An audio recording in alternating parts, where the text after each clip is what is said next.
ناظرین اکرام خیریت سے ہوں گے۔ محترم حضرات، آج کی تفسیر کے اندر 19واں پارہ ہے۔ آج 19ویں پارے کی تفسیر ہے۔ اللہ کا پیغام، اللہ کے بندوں کے نام۔ پہلے خلاصہ سمجھ لیتے ہیں کہ 19ویں پارے کا خلاصہ کیا ہے۔ خلاصہ قرآن 19واں پارہ، اس پارے میں 3 حصے ہیں۔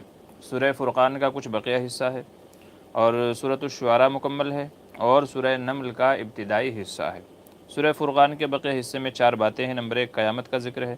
نمبر 2 توحید، یعنی آسمان زمین اور رات دن کا خالق اللہ ہی ہے، تو ان کو دیکھ کر کے ایمان لانا چاہیے، توحید کا ذکر ہے۔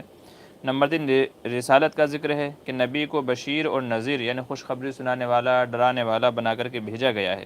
نمبر 4 عباد الرحمن کی صفات کو بیان کیا گیا ہے۔ وہ عباد الرحمن کی صفات کیا ہیں، انشاءاللہ ان کو تفصیل سے بتائیں گے۔ سورۃ الشعراء ہے۔ سورۃ الشعراء میں 3 باتیں ہیں۔ نمبر 1 7 انبیاء کرام علیہ السلام کے قصے ہیں۔ حضرت موسیٰ علیہ السلام، ابراہیم علیہ السلام، نوح علیہ السلام، ہود علیہ السلام، صالح علیہ السلام، لوط علیہ السلام اور شعیب علیہ السلام۔ نمبر 2 قرآن کی حقانیت کو بیان کیا گیا ہے کہ اسے اللہ تبارک و تعالیٰ نے اتارا ہے، اور جبریل امین اس کو لے کر کے اترے ہیں۔ نبی صلی اللہ علیہ وسلم کے قلب اطہر پر اتارا گیا ہے، لوگوں کو ڈرانے اور دھمکانے کے لیے اور احکامات کو بتانے کے لیے عربی زبان میں اتارا گیا ہے۔ نمبر 3 شعراء، لوگوں کی مذمت بیان کی گئی ہے، شاعروں کی، یعنی جو شاعر لوگ ہیں تو ان کی مذمت یعنی برائی بیان کی گئی ہے، الا یہ کہ جو اچھے شعراء ہیں ان کا، تو شعراء کی مذمت بیان کی گئی ہے۔ نمبر 3 سورہ نمل ہے۔ سورہ نمل کے جو شروعاتی حصہ ہے کچھ 20ویں پارے میں ہے، تو دو باتیں ہیں۔ نمبر 1 قرآن کی عظمت کو بیان کیا گیا ہے، اور نمبر 2 حضرت 5 انبیاء کرام علیہ السلام کا تذکرہ ہے سورہ نمل کے اندر۔ حضرت موسیٰ علیہ السلام، داؤد علیہ السلام، سلیمان علیہ السلام، صالح علیہ السلام اور حضرت لوط علیہ السلام، اور خاص کر کے اس صورت کے اندر چونٹی کا واقعہ ہے، ہدہد پرندے کا واقعہ ہے، اور ملکہ سبا کا واقعہ ہے۔ تو یہ تھا خلاصہ 19ویں پارے کا مختصر طور پر۔ چلیے تفصیلی اعتبار سے شروع کر لیتے ہیں۔ وقال الذين لا يرجون لقاءنا لولا انزل علينا الملائكة او نرى ربنا لقد استكبروا في انفسهم وعتوا عتوا كبيرا، اور کہتے ہیں وہ لوگ کہ جو اللہ تعالیٰ سے ملاقات کی امید نہیں رکھتے، لولا انزل علينا الملائکہ، کہ ہمارے اوپر فرشتوں کو رسول بنا کر کے کیوں نازل نہیں کیا گیا، او نرى ربنا، یا ہم اپنے رب کو خود ہی دیکھ لیں۔ تو متکبرین یہ کہتے تھے کہ نبی کی رسالت کے لیے کوئی فرشتہ آنا چاہیے، یا تو اللہ تعالیٰ خود آنے چاہیے، خود آ کر کے ہم کو سمجھائیں، فرشتہ کوئی اتارا جائے آپ کے ساتھ میں، تب جا کر کے ہم ایمان لے کر کے آئیں گے۔ تو یا تو ہم رب کو دیکھ لیں یا فرشتوں کو دیکھ لیں تو جا کر کے ایمان لے کر کے آئیں گے۔ ان سے کہا گیا کہ یہ لوگ گھمنڈ اور تکبر کی وجہ سے ایسا کر رہے ہیں، یہ لوگ جس طرح کے بیجا مطالبات کر رہے ہیں تو یہ گھمنڈ اور تکبر کی وجہ سے کر رہے ہیں، اور جس رب کو، جن فرشتوں کو دیکھنے کی یہ تمنا کر رہے ہیں کہ وہ آئیں، وہ سمجھائیں ہم کو، تو ہم مانیں گے۔ جس دن وہ لوگ آئیں گے، فرشتے جس دن آئیں گے، پھر ان کی تمنا کیا ہوگی؟ پھر ان کی تمنا الگ ہوگی، پھر وہ لوگ یہ کہیں گے ہم کو جہنم کے عذابات سے نکال لیا جائے۔ تو فرشتے جب آئیں گے تو پھر وہ روح قبض کرنے کے لیے آئیں گے، اور بری روحیں ہیں تو ان کو جہنم میں اور عذابات میں ڈال دیا جائے گا۔ تو جب یہ ان کو دیکھیں گے، جن کو دیکھنے کی تمنا کر رہے ہیں، تو پھر سوائے حسرت و افسوس کے اور کچھ نہیں ہوگا۔ اسی کا ذکر فرمایا گیا، یوم یرون الملائکۃ، جس دن وہ فرشتوں کو دیکھیں گے جن کا مطالبہ کر رہے ہیں، لا بشری یومئذ للمجرمین، اس دن مجرمین کے لیے، گنہگاروں کے لیے، کافروں کے لیے کوئی خوشخبری نہیں ہوگی۔ وَيَقُولُونَ حِجْرًا مَحْجُورًا وَقَدِمْنَا إِلَىٰ مَا عَمِلُوا مِنْ عَمَلٍ فَجَعَلْنَاهُ هَبَاءً مَنْثُورًا، اور ان کے جو بھی اچھے عمل ہیں اللہ تعالیٰ کہہ رہے ہیں ہم ان کو ریزہ کر کے ان کو اڑا دیں گے، ان کا ان کو کوئی فائدہ نہیں ہوگا، یہ جو اچھے عمل کر رہے ہیں دنیا میں اس کا بدلہ دے دیں گے، آخرت میں ان کے اعمال ان کو کوئی فائدہ نہیں دیں گے، اس کا بھوسا بنا کر کے اڑا دیا جائے گا۔ وَيَوْمَ يَعَضُّ الظَّالِمُ عَلَىٰ يَدَيْهِ، اور قیامت کے دن جس دن ظالم لوگ اپنے ہاتھوں کو کاٹ کھائیں گے، یقول یا لیتنی اتخذت مع الرسول سبیلا، اس دن وہ کہے گا کاش کہ میں نے فلاں شخص کو دوست نہ بنایا ہوتا، مع الرسول سبیلا، یا ویلتی لیتنی لم اتخذ فلانا خلیلا، کاش کہ میں نے فلاں شخص کو دوست نہیں بنایا ہوتا۔ تو ظالم لوگ اپنے ہاتھوں کو کاٹ کھائیں گے اور یہ کہیں گے کاش کہ میں نے رسول کو دوست بنایا ہوتا اور فلاں شخص کو دوست نہ بنایا ہوتا۔ کیوں؟ لقد اضلنی عن الذکر بعد اذ جاءنی، اس نے مجھے گمراہ کر دیا، اس نے مجھے غافل کر دیا، حالانکہ صحیح بات نصیحت میرے پاس آ چکی تھی۔ وکان الشیطان للانسان خذولا، اور بے شک شیطان تو ہے ہی جو انسان کو دھوکہ دینے، گمراہ کرنے، ذلیل کرنے کی کوشش کرتا ہے۔ وقال الرسول یا رب ان قوم اتخذوا هذا القرآن مہجورا، اور رسول کہیں گے اے میرے رب یہ ایسی قوم ہے کہ جنہوں نے قرآن کریم کو چھوڑ دیا تھا۔ وَيَوْمَ يَعَضُّ الظَّالِمُ عَلَى يَدَيْهِ، جس دن ظالم لوگ اپنے ہاتھوں کو کاٹ کھائیں گے۔ علماء نے اس کا شان نزول یہ بیان کیا ہے کہ کافروں میں سے عقبہ بن ابی معیط یہ ایک شخص تھا۔ عقبہ بن ابی معیط نبی کریم صلی اللہ علیہ وسلم کی دعوت پر ایمان لے کر کے آ گیا، مگر اس کا دوست تھا ابی بن خلف۔ ابی بن خلف اس کا دوست تھا، تو اس نے یہ کہا کہ تو محمد کو چھوڑ دے، حضور نے جو تجھے دعوت دی ہے، تجھے اسلام لے کر کے آیا ہے، تو اسلام کو چھوڑ دے، تو ہمارے ساتھ آ جا۔ تو اس نے کیا کیا، اپنے دوست کی بات پر اسلام سے مرتد ہو گیا، اسلام سے اس نے خروج کر لیا اور یہ کافر ہو گیا۔ مسلمان ہوا تھا مگر دوست کے بہکاوے میں آ کر کے، دوست کے کہنے پر جو ہے آ کر کے یہ واپس کفر کے اندر چلا گیا۔ پھر ابی بن خلف اور عقبہ بن ابی معیط یہ دونوں کے دونوں غزوہ بدر میں مارے گئے، اور غزوہ بدر میں جو مارے گئے تھے ان کو وہاں جو کنواں ہے بدر کے اندر، وہاں ان کو لے جا کر کے پھینکا گیا تھا، ڈالا گیا تھا۔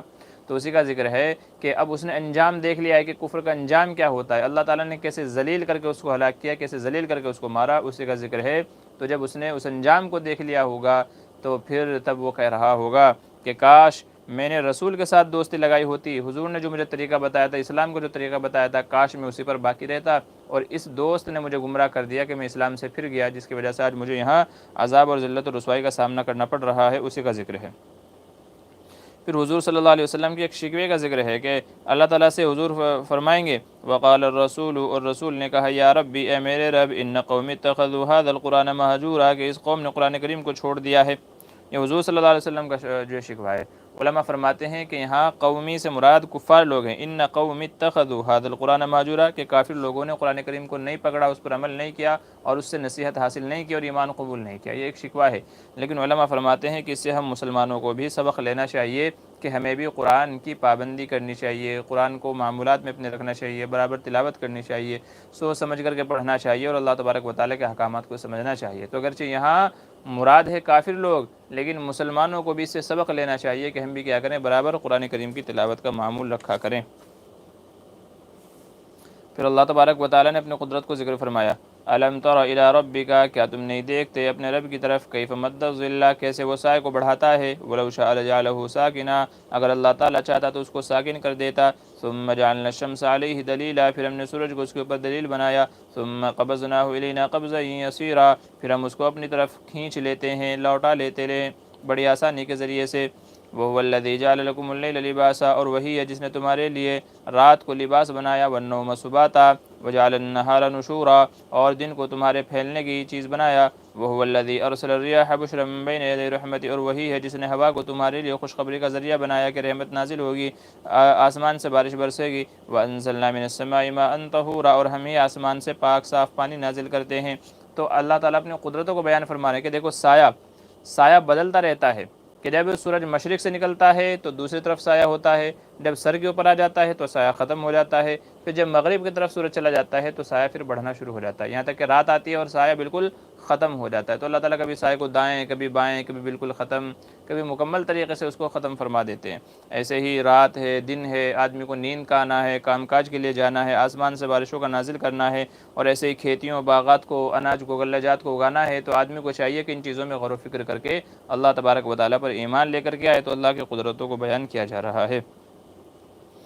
قل ما اسألکم علیہ من اجر، آگے فرمایا گیا کہ اے نبی ہم نے تو آپ کو خوشخبری سنانے والا، ڈرانے والا بنا کر کے بھیجا ہے، آپ کہہ دیجئے کہ میں تم سے دین کی باتیں بتانے پر، دین سمجھانے پر، توحید اور دعوت و تبلیغ پر میں تم سے کوئی اجرت نہیں لیتا، الا من شاء ان يتخذ الى ربه سبیلا، مگر جو شخص اپنے رب کی طرف راستہ پکڑنا چاہے، جو شخص اپنے رب کی طرف راستہ پکڑنا چاہے تو میری اجرت یہی ہے کہ وہ ایمان لے کر کے آ جائے۔ جی، تو یہاں پر نبی سے کہا جا رہا ہے آپ ان سے کہہ دیجئے کہ جو میں دین کا کام کر رہا ہوں اس پہ مجھ سے تم سے کوئی اجرت نہیں چاہیے۔ علماء فرماتے ہیں کہ دینی کاموں پر اجرت لینے کا مسئلہ کیا ہے۔ دینی کام جیسے بچوں کو پڑھانا ہے، نمازیں پڑھانا ہے، اذان دینا ہے، یا کوئی اور دین کا کام ہے، مسئلے مسائل بتانا ہے، فتوے بتانا ہے، لکھنا ہے، لوگوں کو سمجھانا ہے، واعظ و نصیحت کرنا ہے، تبلیغ کرنا ہے، تو اس کے اوپر دینی امور پر اجرت لینا جائز ہے یا نہیں۔ پہلے فقہا نے منع فرمایا تھا کہ دینی امور پر اجرت لینا جائز نہیں ہے، کیونکہ دین کے کاموں پر اجرت لینے کا مطلب یہ ہے کہ دین کو بیچا جا رہا ہے، ولا تشتروا بآیاتی ثمنا قلیلا، تو دین کو بیچنا جائز نہیں ہے۔ یہ پہلے فقہا کا قول تھا، اور یہ اس وقت تھا جبکہ بادشاہ جو امیر المومنین ہوا کرتے تھے، خلیفۃ المسلمین ہوا کرتے تھے، ان کی طرف سے لوگوں کے روزینے مقرر تھے، ان کی تنخواہیں اور سیلری مقرر تھی جو ان کو بیت المال سے دی جاتی تھی۔ پہلے جو بھی وائز ہوا کرتے تھے، بیان کرنے والے مسجد کے امام وغیرہ حضرات ہوتے تھے، تو ان کی سیلری بیت المال سے دی جاتی تھی، تنخواہ ان کی متعین تھی، تو الگ سے لوگوں سے ان سے لینے سے منع کیا گیا کہ بھئی جب تمہارا وظیفہ ہے، تمہیں تنخواہ سیلری مل رہی ہے، گھر خرچ چل رہا ہے، تو اب اس کے علاوہ تمہارے لیے کوئی اور تنخواہ سیلری لینا کیا نہیں ہے، جائز نہیں ہے۔ مگر جب بعد میں یہ بیت المال والا، خلیفۃ المسلمین والا جب یہ سسٹم ختم ہو گیا، تب علماء نے دینی کاموں پر اجرت لینے کو جائز قرار دیا۔ کیوں؟ وجہ یہ ہے کہ وہ علماء، وہ حفاظ، وہ بڑے بڑے اکابر کہ جو دین کی خدمت کے اندر لگے ہوئے ہیں، انہوں نے اپنی زندگیاں اسی کے لیے وقف کر دی ہیں، تو اگر ان کے لیے تنخواہ کا انتظام نہ کیا جائے، اجرت کو جائز قرار نہ دیا جائے، تو سوال یہ ہے کہ وہ خود کہاں سے کھائیں گے، آگے ان کے بیوی بچے کہاں سے کھائیں گے؟ تو اس لیے ان کے لیے تنخواہوں کو جائز قرار دیا گیا۔ آج بھی جو چاہے وہ مدرسے میں پڑھائیں تو بھی دین کی خدمت کر رہے ہیں اور اجرت لینا بھی جائز ہے، مسجد میں امامت کرا رہے ہیں، مؤذن کر رہے ہیں، جتنی بھی چیزیں دین کے کام سے ہیں، چاہے وہ واعظ و نصیحت ہو، تبلیغ ہو، مسئلے مسائل بتانا ہو، فتوے وغیرہ بتانا ہو، تو اگر کوئی اس کے اوپر اجرت متعین کر لیتا ہے کہ بھئی میں یہ کام کروں گا لیکن اتنی میں سیلری بھی لوں گا، تنخواہ بھی لوں گا، تو متاخرین فقہاء فرماتے ہیں کہ دینی امور پر، دینی خدمات پر اجرت لینا جائز ہے، کیونکہ اگر وہ اجرت نہیں لیں گے تو پھر ان کے گھر کے خرچے کیسے چلیں گے۔ لیکن ساتھ میں یاد رہے جو اہم بات ہے، اہم بات یہ ہے کہ یہاں پر مقصد اصل دین کا کام کرنا ہو، اصل تنخواہ لینا مقصد نہ ہو، تنخواہ لینا اصل مقصد نہ ہو، بلکہ اصل مقصد ہو کہ دین کا کام ہم کو کرنا ہے اللہ کی رضا کے لیے۔ ہاں، جو وظیفہ جو مل رہا ہے، تنخواہ سیلری جو مل رہی ہے، وہ تو محض گزارے کے لیے ہے، چونکہ ہمارا سارا وقت ادھر جا رہا ہے اور الگ سے کمائی کے لیے وقت نہیں مل رہا ہے، تو اس وجہ سے تنخواہ لی جا رہی ہے۔ اگر علماء فرماتے ہیں اگر کسی کا مقصد صرف پیسہ کمانا ہو، دین کی خدمت نہ ہو، بلکہ صرف پیسہ کمانا اگر کسی کا مقصد ہو، تو پھر علماء فرماتے ہیں کہ پھر وہ جائز نہیں ہے، کیونکہ اب وہ دین کا کام نہیں کر رہا ہے بلکہ دین کو بیچ رہا ہے۔ تو اس لیے اصل مقصد ہمارا کیا ہونا چاہیے؟ اللہ کی رضا ہونی چاہیے، لوگوں کی خدمتیں ہونی چاہیے، تو دینی امور پر اجرت لینے کی متاخرین فقہاء نے اجازت دی ہے، تو لی جا سکتی ہے، کوئی حرج نہیں ہے، اور یہ دین کا کام بھی ہو رہا ہے۔ بعض لوگ یہ کہتے ہیں کہ جو مدرسے میں پڑھاتے ہیں اور اجرت تنخواہیں لیتے ہیں تو وہ دین کا کام نہیں کر رہے، یاد رکھیے غلط فہمی کا شکار ہیں۔ جمہور علماء کا مخالف ہے وہ شخص جو یوں کہتا ہے کہ اگر مدرسے میں پڑھانے والے اجرت لیتے ہیں تو وہ دین کا کام نہیں کر رہے، تو وہ شخص مخالف ہے جمہور علماء کا۔ یہ متفق علیہ مسئلہ ہے کہ چونکہ ظاہر سی بات ہے ہر ایک کے اتنے پراپرٹی، زمین جائیداد، کرائے وغیرہ نہیں ہوتے جس سے اس کے گھر کا خرچ چل سکے، تو اگر اس سے آپ وہ بھی نہیں لیں گے، لوگ خود تو کرتے نہیں ہیں، لوگوں کے اندر اتنی سمجھ نہیں ہے، اتنا وہ نہیں ہے کہ وہ خود سے آ کر کے ان کو ہدیہ دیں یا ان کی ضرورتوں کا خیال رکھیں، تو لوگ ایسا تو کرتے نہیں ہیں۔ تو اگر آپ تنخواہ کو بھی روک دیں گے تو سوال یہ ہے کہ اس کے گھر والے بھوک سے اور فاقے سے نہیں مریں گے تو کیسے، تو اور کیا کریں گے وہ؟ تو اس لیے ضرورت کی وجہ سے ان کے لیے اجرت کو جائز قرار دیا گیا ہے، اور بے شک یہ دین کی بھی خدمت ہے، اس میں کوئی شک نہیں ہے۔ پھر عباد الرحمن یعنی جو رحمان کے بندے ہیں، اللہ کے جو بندے ہیں، ان کی کچھ صفتوں کو ذکر فرمایا گیا ہے کہ رحمان کے بندوں کی صفت کیا ہے۔ سن لیجئے، یہ ساری صفتیں ہمیں بھی اپنے اندر پیدا کرنا چاہیے، یہ ساری صفتیں اگر ہمارے اندر پیدا ہو گئی تو انشاءاللہ جنت میں جانا ہمارا یقینی ہے۔ فرمایا وعباد الرحمن، اور اللہ کے بندے الذین یمشون علی الارض ہونا، وہ ہیں کہ جو زمین پر نرمی سے چلتے ہیں، جھک کر کے چلتے ہیں، جن کے جو چلنے میں عاجزی جھلکتی ہے تو عاجزی سے جھک کر کے چلتے ہیں۔ وَإِذَا خَاطَبَهُمُ الْجَاهِلُونَ قَالُوا سَلَامًا، اور جب جاہل لوگ ان سے بات چیت کرتے ہیں، لڑائی جھگڑا کرنے کی کوشش کرتے ہیں، تو وہ کہتے ہیں سلامتی ہو تم پر، سلامتی ہو، بھئی ہمیں تم سے بات نہیں کرنی ہے۔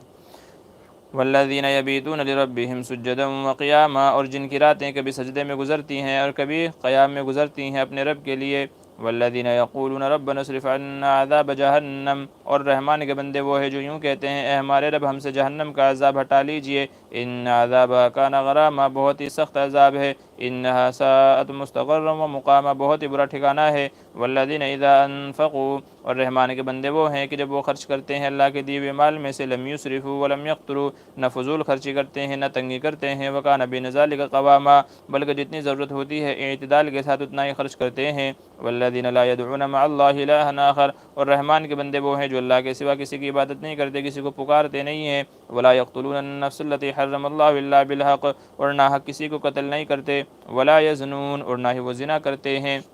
تو یہ کچھ صفتیں ذکر فرمائی گئی رحمان کے بندوں کی۔ ایسے ہی آگے فرمایا گیا والذین لا یشہدون الزور، جھوٹی گواہی نہیں دیتے، جھوٹی گواہی نہیں دیتے۔ وَإِذَا مَرُّوا بِاللَّغْوِ مَرُّوا كِرَامًا، اور گناہ کی جگہوں سے اکرام کے ساتھ گزر جاتے ہیں، جہاں گناہ ہو رہا ہو تو وہاں سے آرام سے گزر جاتے ہیں، ان کی طرف التفات نہیں کرتے۔ وَالَّذِينَ إِذَا ذُكِّرُوا بِآيَاتِ رَبِّهِمْ، اور رحمان کے بندے وہ ہیں کہ جب اللہ کی آیتوں سے ان کو نصیحت کی جاتی ہے، لَمْ يَخِرُّوا عَلَيْهَا صُمًّا وَعُمْيَانًا، تو وہ اندھے بہرے نہیں ہوتے، یعنی سنتے ہیں اللہ کی نصیحتوں کو، اللہ کی آیتوں کو، اللہ کی باتوں کو سنتے ہیں، نصیحت حاصل کرتے ہیں۔ علماء فرماتے ہیں کہ سوچ سمجھ کر کے قرآن کریم پڑھتے ہیں، یہ مطلب ہے۔ والذین یقولون، اور رحمان کے بندے وہ ہیں جو یوں کہتے ہیں، ربنا ھب لنا من ازواجنا وذریاتنا قرۃ اعین، کہ ہماری بیویوں کو اور ہماری اولاد کو ہماری آنکھوں کے ٹھنڈک کا ذریعہ بنا دے، وجعلنا للمتقین اماما، اور ہمیں لوگوں کا امام بنا دیجئے۔ اولئک یجزون الغرفۃ، فرمایا یہ صفتیں جس کے اندر ہوں گی، یہ صفتیں جو بیان کی گئی عباد الرحمن کی، تو جن لوگوں کے اندر ہوں گے اللہ تعالیٰ فرما رہے ہیں ان کا بدلہ یہ ہے، جن کے اندر یہ اوصاف ہو جائیں تو ان کا بدلہ یہ ہے، اولئک یجزون الغرفۃ بما صبروا، تو ان کے لیے جنت کے بالا خانے ہوں گے ان کے صبر کرنے کی وجہ سے، ویلقون فیہا تحیۃ وسلاما، اور ان کو وہاں پر سلام کیا جائے گا، مبارکبادی دی جائے گی، جنت کے اندر مبارکبادی دی جائے گی، سلام پر سلام کیے جائیں گے، خالدین فیہا، ہمیشہ اسی میں رہیں گے، حسنت مستقرا و مقاما، اور وہ بہت ہی بہترین ٹھکانہ ہے، جنت بہت ہی بہترین ٹھکانہ ہے۔ پھر سورۃ الشعراء اس پارے کے اندر شروع ہوتی ہے، 19ویں پارے میں سورۃ الشعراء۔ تو چونکہ اس سورت کے اخیر میں شعراء کی مذمت اور برائی کو بیان کیا گیا ہے، تو اسی کی نسبت پر اس سورت کا نام سورۃ الشعراء رکھ دیا گیا ہے۔ یہ بھی مکی سورت ہے، اس میں کئی سارے انبیاء کے قصے اور واقعات بھی بیان کیے گئے ہیں۔ طاسیم میم، حروف مقطعات میں سے ہے۔ تلک آیات الکتاب المبین، یہ واضح اور کھلی ہوئی کتاب ہے، نشانی ہیں اس میں۔ لعلک باخع نفسک الا یکونوا مؤمنین، اے نبی شاید کہ آپ اپنے آپ کو ہلاک کر لیں گے اس وجہ سے کہ وہ لوگ ایمان نہیں لے کر کے آتے۔ روایتوں میں آتا ہے کہ جب حضور صلی اللہ علیہ وسلم نے کفار کو دعوت دی اور انہوں نے اس کو قبول نہیں کیا تو حضور کو بہت زور پڑتا تھا، حضور غم میں گھلے جا رہے تھے، حضور غم میں گھلے جا رہے تھے کہ یہ لوگ ایمان کیوں قبول نہیں کر رہے ہیں، کیونکہ پہلی امتوں کا یہ مشاہدہ ہو چکا تھا کہ جنہوں نے ایمان قبول نہیں کیا اللہ نے ان کو ہلاک کر دیا، تو اس لیے حضور کو یہ فکر تھی کہ یہ سب لوگ ہلاکت سے بچ جائیں اور ایمان قبول کر لیں، تو اس لیے آپ کے اوپر غم سوار رہتا تھا۔ تو حضور صلی اللہ علیہ وسلم کو تسلی دی جا رہی ہے، اے نبی آپ ان کے ایمان لانے سے پریشان نہ ہوں، اپنے آپ کو ہلکان نہ کریں، اپنے آپ کو ہلاک نہ کریں، بلکہ اگر اللہ چاہتا تو سب کو ایمان دے دیتا، سب کو ایمان کی دولت سے نواز دیتا، لیکن اللہ تعالیٰ چاہتا ہے کہ جو ایمان لائے وہ اپنی خوشی سے، اپنی چوائس سے ایمان لے کر کے، زبردستی نہیں۔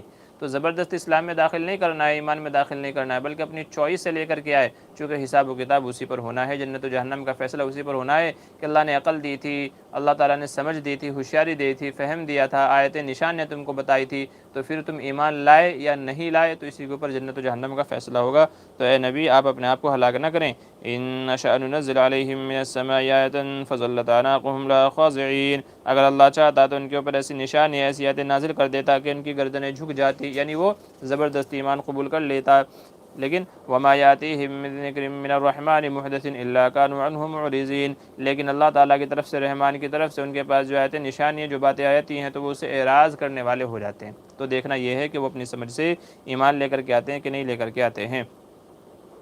پھر حضرت موسیٰ علیہ السلام کو تبلیغ کا حکم ہے، اور ان کا جو قصہ ہے جادوگروں سے مقابلے کا اس کا پورا تذکرہ ہے، کئی ساری آیتوں میں اسی کو ذکر کیا گیا ہے۔ وَإِذْ نَادَىٰ رَبُّكَ مُوسَىٰ أَنِ ائْتِ الْقَوْمَ الظَّالِمِينَ، اور جب پکارا تیرے رب نے موسیٰ کو کہ تم ظالم قوم کی طرف جاؤ، ان کو دعوت و تبلیغ دو، قوم فرعون الا یتقون، فرعون کے قوم کے پاس جائیں تاکہ وہ ڈرنے والے بن جائیں۔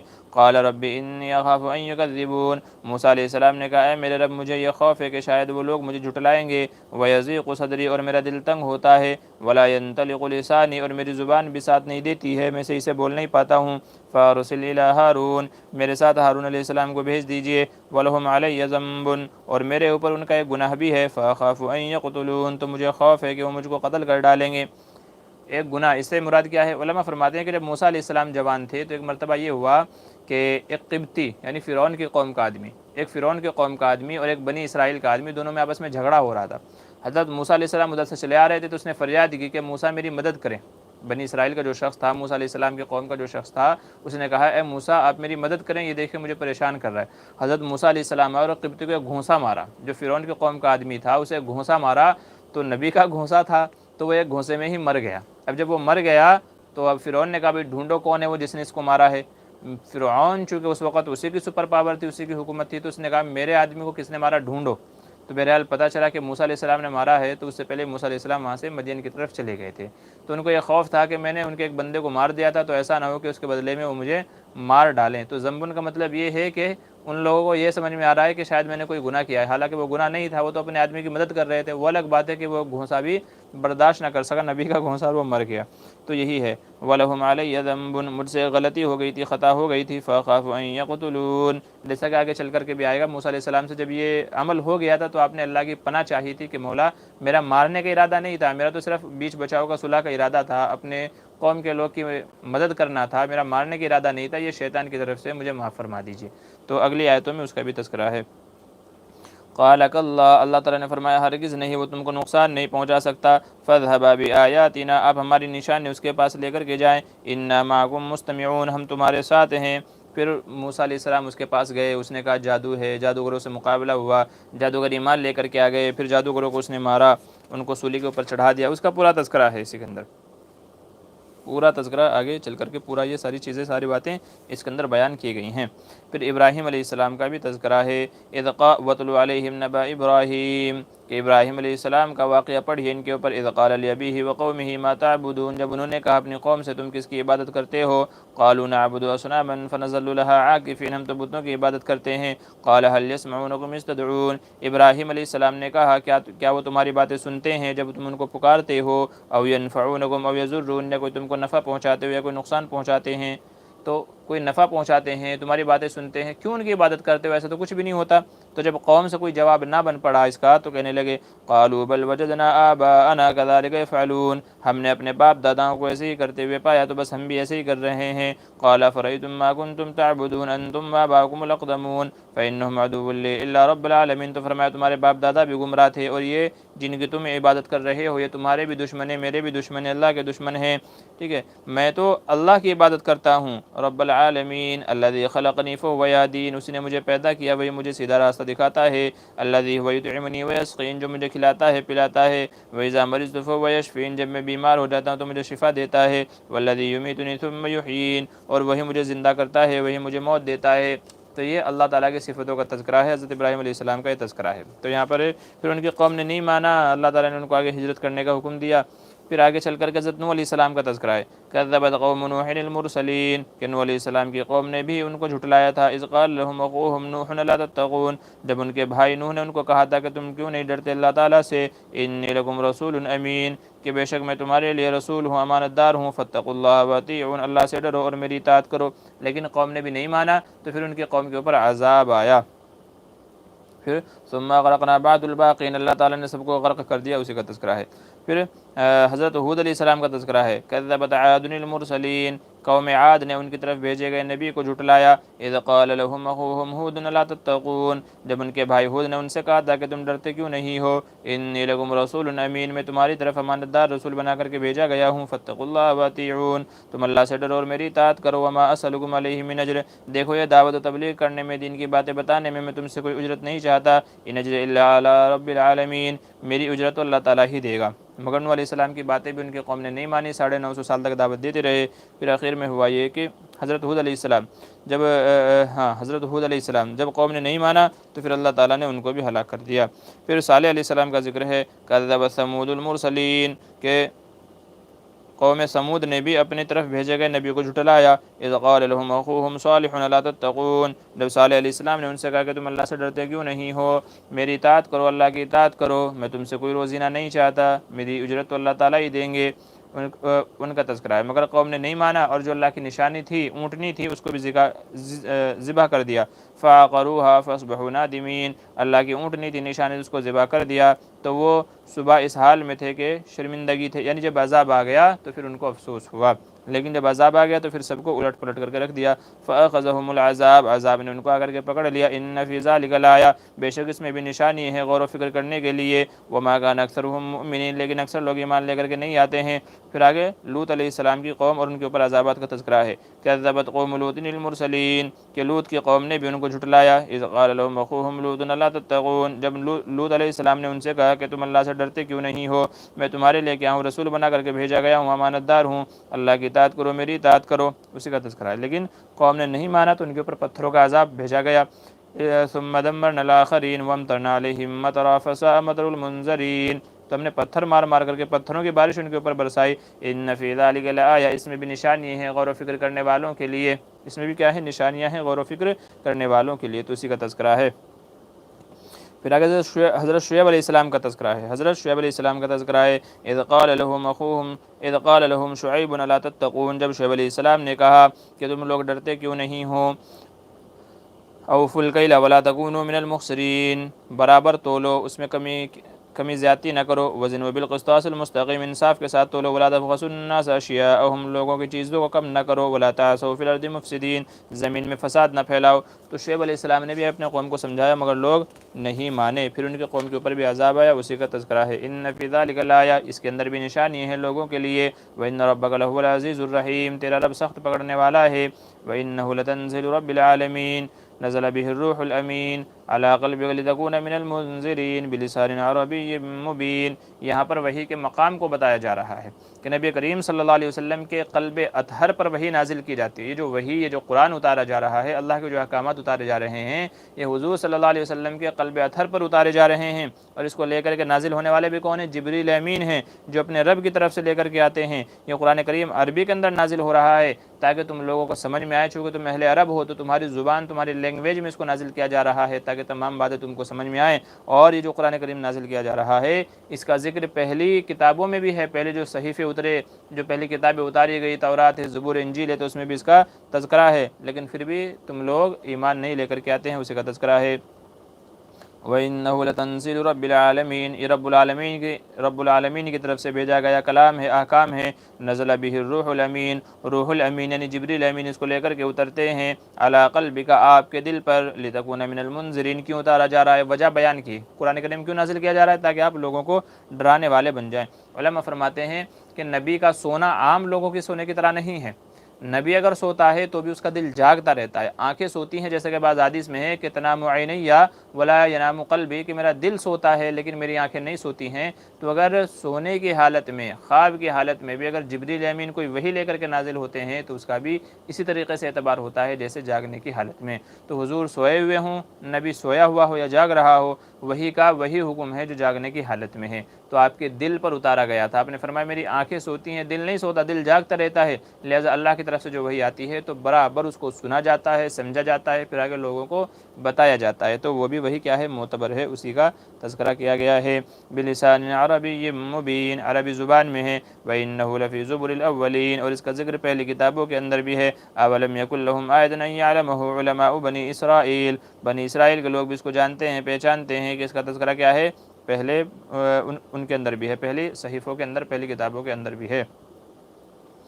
پھر اس صورت کے اخیر میں شعراء کی مذمت بیان کی گئی ہے، اور اسی کی بنیاد پر اس صورت کا نام سورۃ الشعراء رکھا گیا تھا، چونکہ کفار مکہ کا ایک اعتراض یہ تھا کہ حضور صلی اللہ علیہ وسلم کیا ہے؟ جادوگر ہیں، حضور کیا ہیں؟ جادوگر ہیں، حضور کیا ہیں؟ شاعر ہیں۔ تو یہ جو قرآن کریم ہے یہ شاعری کی کتاب ہے، تو اس کا رد کیا گیا کہ یہ شاعری کی کتاب نہیں ہے، حضور شاعر بھی نہیں ہیں، یہ تو اللہ کا کلام ہے۔ شاعر لوگ تو الٹی سیدھی باتیں کرتے ہیں، یہ قرآن ایسا نہیں ہے، قرآن کریم میں تو واضح احکامات ہیں، مثالیں ہیں، قصے ہیں، بہت سارے احکامات ہیں، تو شعراء لوگ ایسی باتیں نہیں کرتے ہیں، تو شعراء کی مذمت یہاں بیان کی گئی ہے۔ وَالشُّعَرَاءُ يَتَّبِعُهُمُ الْغَاوُونَ، کہ شعراء لوگ تو ان کی پیروی تو بہکے ہوئے لوگ ہی کرتے ہیں۔ تو حضور صلی اللہ علیہ وسلم کوئی شاعر نہیں ہیں، بلکہ اچھے لوگ ان کی پیروی کر رہے ہیں، جبکہ شعراء کو کوئی اپنا مقتدی رہبر نہیں بناتا، شعراء کو کوئی اپنا رہبر مقتدی نہیں بناتا۔ کیوں؟ الم تر انہم فی کل وادی یہیمون، کیا تم نہیں دیکھتے کہ وہ ہر وادی میں بھٹکتے رہتے ہیں، کہیں کہیں کی باتیں، یہاں کی ایران کی توران کی باتیں کرتے رہتے ہیں۔ وانہم یقولون ما لا یفعلون، اور وہ ایسی باتیں کہتے ہیں جن کو کرتے نہیں ہیں، تو تخیلات والی باتیں ہوتی ہیں، میرا محبوب ایسا ہے، میں چاند تارے توڑ کر کے لے آؤں گا، میں ایسا کر لوں گا، ویسا کر لوں گا، تو یہ ساری خام خواہ کی باتیں ہوتی ہیں شعراء میں۔ تو شعراء تو فالتو کے باتیں، تخیلاتی باتیں، ذہنی باتیں، ایسے ہی بس سوچ اور وہم و گمان والی باتیں کرتے ہیں، حقیقت سے ان کا تعلق نہیں ہوتا، لوگ ان کو اپنا رہبر اور مقتدی بھی نہیں بناتے، لہٰذا نہ حضور شاعر ہیں اور نہ یہ شاعری کی کتاب ہے، یہ تو اللہ تعالیٰ کی طرف سے کتاب ہے، اس کے احکام نازل ہیں۔ تو ایک اعتبار سے یہاں شعراء کی مذمت بیان کی گئی ہے۔ اب رہ گیا مسئلہ یہ ہے کہ شعر کہنا کیسا ہے، جب یہاں شاعری کی مذمت بیان کی گئی ہے تو شعر کہنا کیسا ہے؟ علماء فرماتے ہیں کہ اچھے اشعار پسندیدہ ہیں، وہ اشعار کے جو دین کے اوپر ابھاریں، یا جن کے اندر دین کی باتیں، حکمت کی باتیں، واعظ و نصیحت کی باتیں کی گئی ہوں گی تو وہ شعر کیا ہے؟ پسندیدہ ہیں۔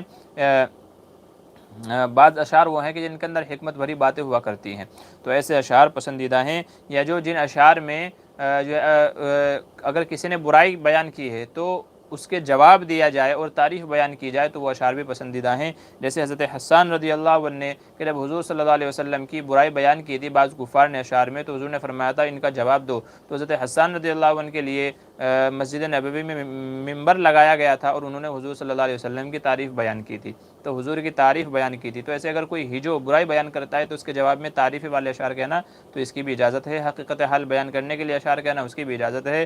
جس میں فالتو کی باتیں، جھوٹے عشق و معاشقے، دنیا کی باتیں اور آلتو فالتو باتیں کہی گئی ہوں تو ایسے اشعار کیا ہے؟ پسندیدہ نہیں ہیں، تو اسی کا جو ہے رد کیا گیا ہے۔ باقی اچھے اشعار ہیں تو پھر وہ پسندیدہ ہیں، جیسے طلع البدر علینا من ثنیات الوداع، یہ اشعار ہو گئے۔ یا تو شیخ سعدی کے بڑے مشہور اشعار جو ہیں وہ، تو اس طرح کے بہت سارے اشعار ہیں جن میں حضور کی باتیں بیان کی گئی ہوں، حضور کے اوصاف و صفات کو بیان کیا گیا ہو، مسلمانوں کے لیے کچھ جوش دلانے والے اشعار ہوں تو ان کی بھی ذکر ہے۔ بعض روایت میں آتا ہے کہ حضور صلی اللہ علیہ وسلم جب جنگ کے اندر جاتے تھے تو اشعار رمز پڑھا کرتے تھے، رمز پڑھا کرتے تھے۔ انا ابن عبد المطلب، کیا تم جانتے نہیں ہو کہ میں عبد المطلب کا بیٹا ہوں؟ انا ابن عبد المطلب۔ ایسے ہی غزوہ خندق کے موقع پر جب صحابہ خندق کھود رہے تھے تو وہ کچھ اشعار کہہ رہے تھے تو حضور صلی اللہ علیہ وسلم بھی ان کے ساتھ آواز میں آواز ملا کر کے اشعار کہہ رہے تھے۔ ایسے ہی ایک مسجد کے موقع پر جب مسجد کی تعمیر ہو رہی تھی تو صحابہ بڑے بڑے پتھر اٹھا کر کے لاتے تھے اور کچھ اشعار کہا کرتے تھے، تو حضور صلی اللہ علیہ وسلم بھی جوابی شعر کا جو ہے شعر کہا کرتے تھے، فاغفر الانصار والمہاجرہ، یہ آخری شعر مجھے اس کا یاد ہے، فاغفر الانصار والمہاجرہ اللہم لا اجر الا اجر الاخرہ فاغفر الانصار والمہاجرہ۔ تو یہ اس طرح کے اشعار حضور صلی اللہ علیہ وسلم سے بھی ثابت ہیں۔ تو اس لیے جن اشعار کی برائی بیان کی گئی ہے تو وہ برے اشعار ہیں، جن میں عشق و معاشقے، من گھڑت باتیں، قصے، کہانیاں، تخیلاتی باتیں ہوں تو وہ اشعار منع ہیں۔ جن کے اندر حکمت، نصیحت، موعظت کی باتیں ہوں تو وہ اشعار پسندیدہ ہیں، ان کی گنجائش ہے۔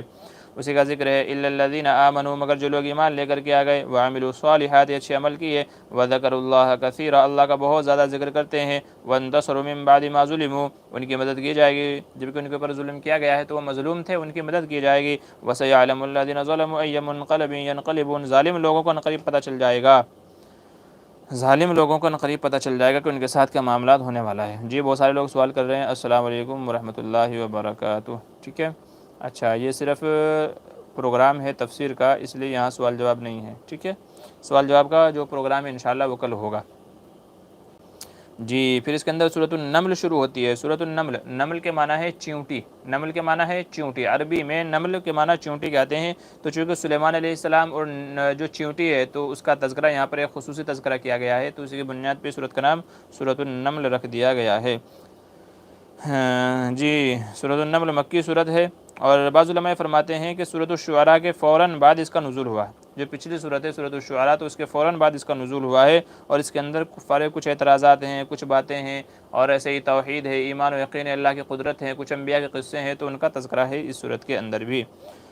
جی چلیے، طاسین، اس کا بھی حروف مقطعات سے شروع ہے۔ تلک آیات القرآن و کتاب مبین، یہ اللہ تعالیٰ کی قرآن کی آیتیں ہیں، نشانی ہیں اور واضح کتاب ہے، ھدی و بشریٰ للمؤمنین، باعث ہدایت بھی ہے اور خوشخبری بھی ہے مومنین کے لیے۔ مومنین کون لوگ ہیں؟ الذین یقیمون الصلاۃ، نمازوں کو قائم کرتے ہیں، ویؤتون الزکاۃ، زکوٰۃ کو ادا کرتے ہیں، وہم بالآخرۃ ھم یوقنون، آخرت پر یقین رکھتے ہیں، آخرت پر کیا کرتے ہیں؟ یقین رکھتے ہیں۔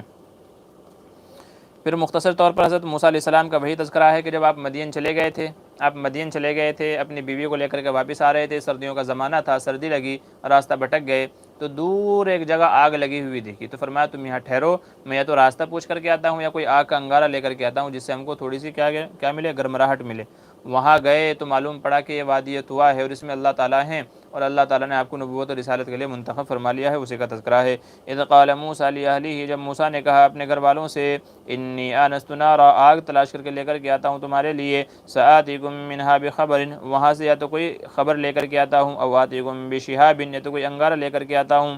فلما جاءها نودی ان بورک من فی النار ومن حولها وسبحان اللہ رب العالمین، جب آگ کے قریب گئے تو آواز آئی، یا موسیٰ انہ انا اللہ العزیز الحکیم، اے موسیٰ میں تمہارا رب ہوں، والق عصاک، کو اور ساتھ میں معجزہ دیا گیا جو تمہارے ہاتھ میں لاٹھی ہے نیچے ڈال دو۔ فلما رآها تهتز كأنها جان ولى مدبرا ولم يعقب، جب وہ اژدہا بن گیا، وہ لاٹھی اژدہا بن گئی تو حضرت موسیٰ علیہ السلام ڈر گئے، وہاں سے بھاگنے لگے۔ فرمایا یا موسیٰ لا تخف، ڈرنا نہیں ہے، انی لا یخاف لدی المرسلون، ڈرنا نہیں ہے، یہ تو آپ کے ایک معجزہ ہے، جب اس کو پکڑیں گے آپ تو یہ واپس لاٹھی بن جائے گی، تو ڈرنا نہیں ہے، تو اسی کا تذکرہ ہے۔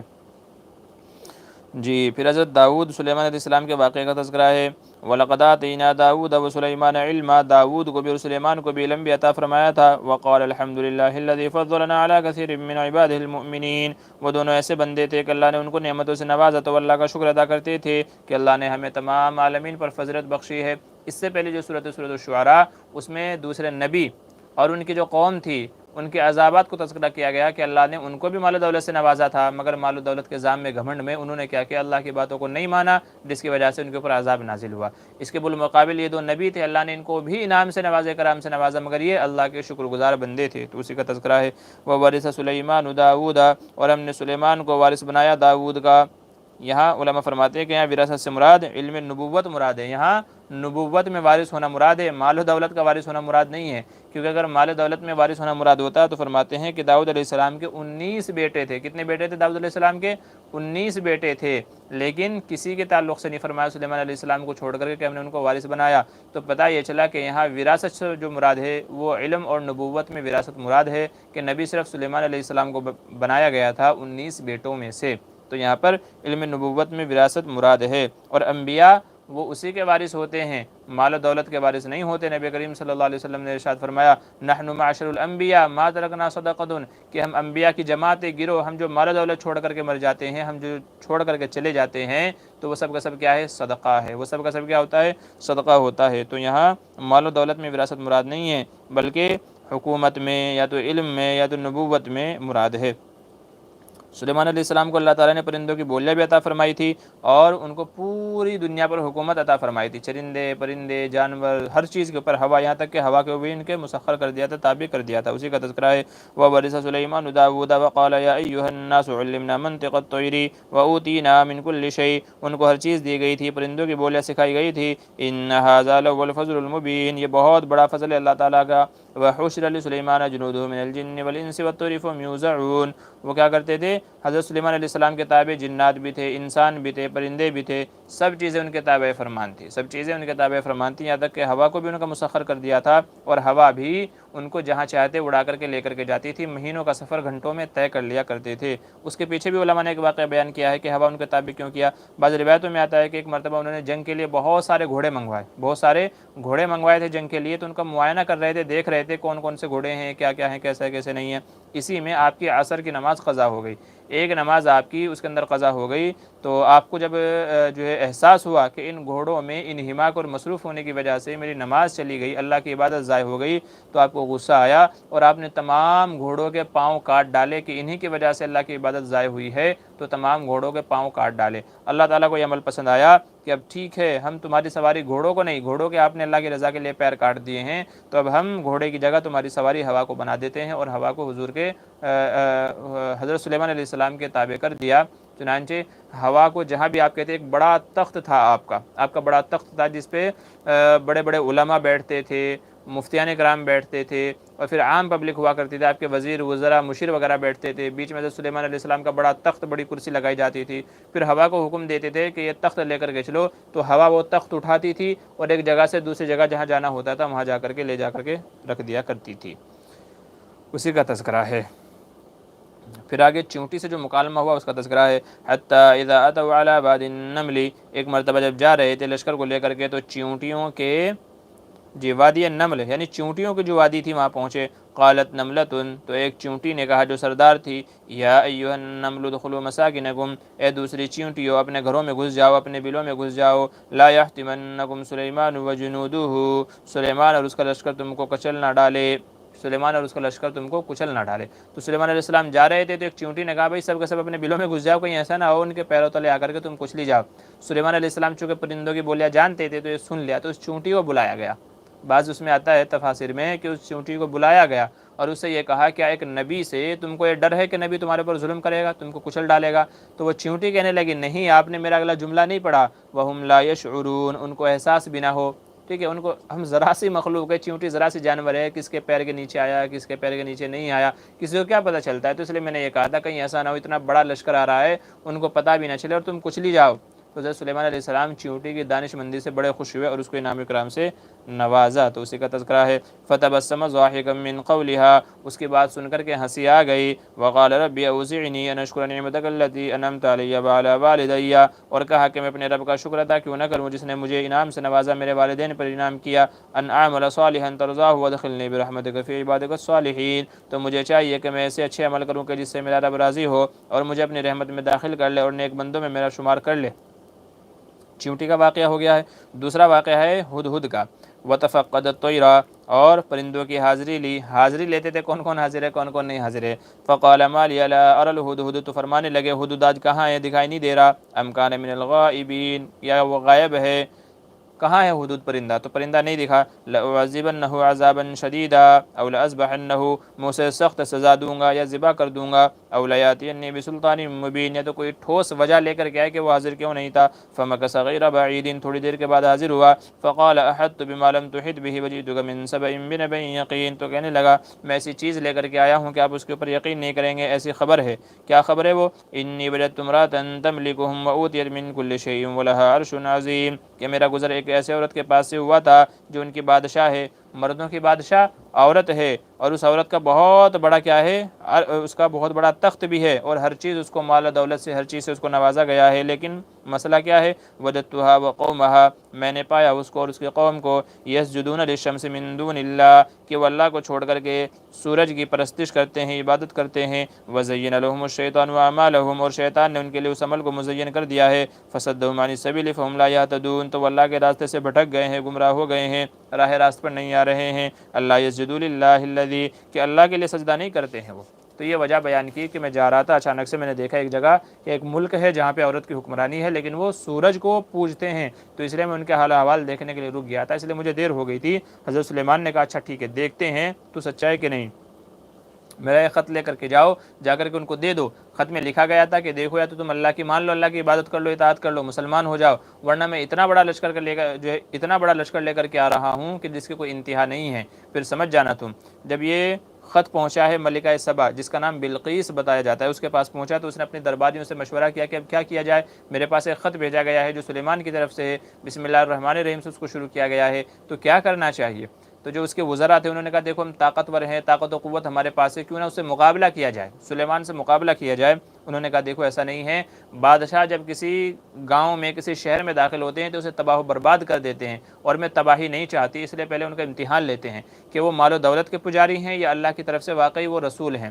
تو چنانچہ مال و دولت ان کے پاس بھیجا گیا کہ اگر وہ مال و دولت قبول کر لیں گے تو سمجھ جانا کہ وہ مال کے پجاری ہیں، پھر ہم ان سے کیا کریں گے، جنگ کریں گے، پھر ان کی بات نہیں مانیں گے۔ لیکن اگر وہ اللہ کے رسول ہیں پھر ان سے جنگ کرنے کا مطلب نہیں ہے، وہ ہمارے ہدیے قبول نہیں کریں گے، چونکہ اللہ کی مدد جو ہے ان کے ساتھ ہوگی، پھر ہم جیت نہیں پائیں گے، پھر ہماری بھلائی اور بہترائی اسی میں ہے کہ ہم کیا کر لیں، ہم اسلام قبول کر لیں۔ چنانچہ مال و دولت بھیجا گیا، حضرت سلیمان نے واپس بھجوا دیا کہ مجھے بہت کچھ دیا گیا ہے میرے رب کی طرف سے، مجھے تمہارے مال و دولت کی ضرورت نہیں ہے۔ جب یہ مال و دولت واپس آ گیا تو وہ سمجھ گئے کہ اللہ کے رسول ہیں، چنانچہ کہا گیا سلیمان علیہ السلام کی طرف سے کہ ان کو یہاں لے کر کے آؤ تاکہ وہ اسلام قبول کر لیں۔ بلقیس اپنے درباریوں کے ساتھ میں آئی ہے، وہ آ رہی تھی، حضرت سلیمان نے جنات سے کہا کہ ان کا تخت میرے پاس لے کر کے آؤ تاکہ میں ان کی ہوشیاری کو آزماؤں کہ وہ کتنے ہوشیار ہے کتنے نہیں۔ اس میں کچھ چینجنگ کر دی گئی، رد و بدل تبدیلیاں کر دی گئی تھی۔ جب وہ آئی اور اس سے کہا گیا یہ تمہارا تخت ہے، چونکہ جنات تو پل جھپکنے کے برابر اس کو وہاں سے اٹھا کر کے یہاں لے کر کے آ گئے، تو جب وہ یہاں پر آئی کئی مہینوں کا سفر طے کر کے تو اس سے پوچھا گیا یہ تمہارا تخت ہے، تو وہ کہنے لگی لگ تو ایسا ہی رہا ہے، چونکہ چینجنگ کچھ تبدیلیاں کر دی تھی تو کہنے لگی کہ میرے جیسا ہی لگ رہا ہے، میرا نہیں ہے، میرے جیسا ہی لگ رہا ہے۔ تو بہرحال پھر وہ صدق دل سے ایمان لے کر کے آ گئی تھی، تو یہ پورا واقعہ یہاں پر بیان کیا گیا ہے۔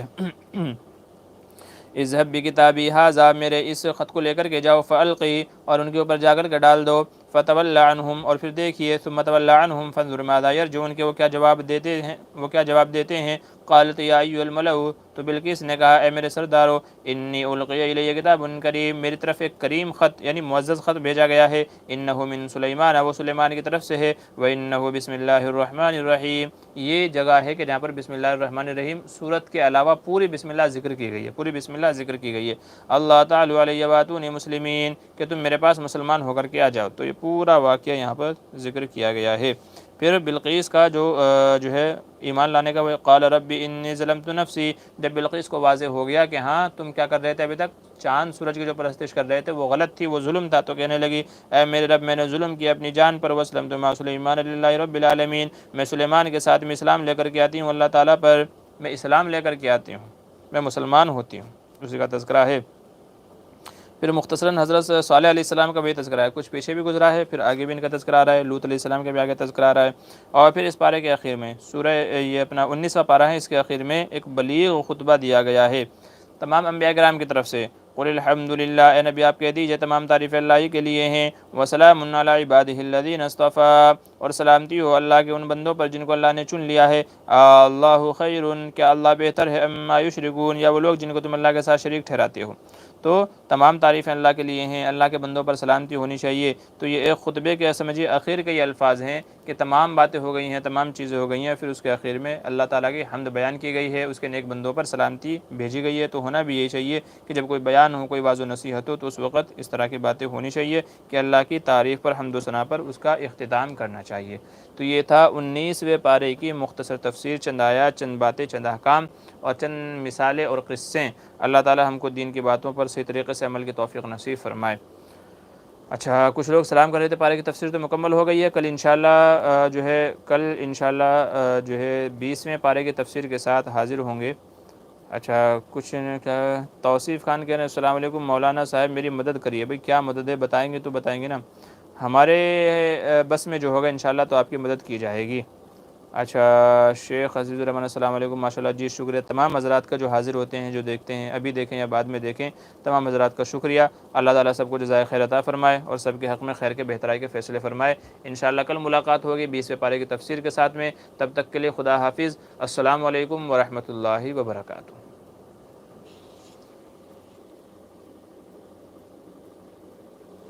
کیا کہہ رہے ہیں، میں نے میری موت کو خواب میں دیکھا اور بہت ڈر گیا ہوں۔ دیکھیں، موت کو خواب میں دیکھنا یہ کوئی ضروری نہیں ہے کہ آدمی مر ہی جائے، کبھی کبھی اس کا الٹا بھی ہوتا ہے، تو اس لیے خواب کی باتیں یہاں نہ پوچھیں، بلکہ پرسنل میں فون کر کے یا کسی اور ذریعے سے پوچھ لیجیے گا۔ تو خواب میں موت کو دیکھنا کوئی اتنا بڑا مسئلہ نہیں ہے، کبھی کبھی خواب کی تعبیر الٹی ہوتی ہے، دیکھا موت کو ہوتا ہے لیکن آدمی لمبا جیتا ہے، تو خواب کا معاملہ الگ ہے۔ تو ایسا نہیں ہے کہ جو ہم نے دیکھا وہی ہو جائے، تو وہ مسئلے الگ الگ ہیں، ٹھیک ہے؟ تو آپ پریشان ہونے کی ضرورت نہیں ہے، آپ یہ بعد میں خواب کی تعبیر پوچھ لیجیے گا، ٹھیک ہے؟ السلام علیکم۔